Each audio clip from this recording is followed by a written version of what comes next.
સુરતની સથાણા પોલીસની film style મહિલા પીએસઆઈ શીતલ ચૌધરીએ વોટ્સએપ પર પૂજા બની 2 આરોપીઓને ઝડપ્યા। સુરતની સથાણા પોલીસે છેતરપિંડીના 2 ફરાર આરોપીઓને ઝડપી પાડવા માટે એક અનોખી અને ફિલ્મી યુક્તિનો ઉપયોગ કર્યો છે। આ મહિલા પીએસઆઈએ સોશિયલ મીડિયા પ્લેટફોર્મ વોટ્સએપનો ઉપયોગ કરીને પોતાનું નામ પૂજા જણાવ્યું અને આરોપીઓ સાથે મિત્રતાની જાળ બિછાવી।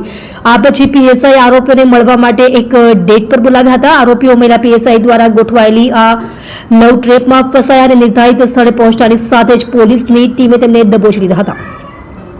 આ અસામાન્ય યુક્તિને કારણે પોલીસને મોટી સફળતા મળી છે અને ફરાર આરોપીઓ કાયદાના સકંજામાં આવ્યા છે। ₹30 લાખની લોન છેતરપિંડીનો મામલો ઝડપાયેલા આરોપીઓની ઓળખ ગિરીશ હિદડ અને કુલદીપ સોલંકી તરીકે થઈ છે। આ બંને આરોપીઓ ₹30 લાખ લોન ભરપાઈ ન કરીને છેતરપિંડી કરવાના કેસમાં લાંબા સમયથી ફરાર હતા। આરોપીઓ સતત પોલીસથી બચવા માટે પોતાનું લોકેશન અને સંપર્ક વિગતો બદલતા હતા, જેના કારણે તેમને પકડવા મુશ્કેલ બની ગયા હતા। જોકે મહિલા પીએસઆઈની ચાલાકી ભરી ટ્રીકે તેમની તમામ યોજનાઓ પર પાણી ફેરવી દીધું હતું। આ કેસમાં પોલીસ દ્વારા કરવામાં આવેલી આ કાર્યવાહી અન્ય ગુનેગારોને પણ કાયદાનો ડર બતાવશે અને પોલીસની કાર્યશૈલીમાં એક નવો આયામ જોડશે।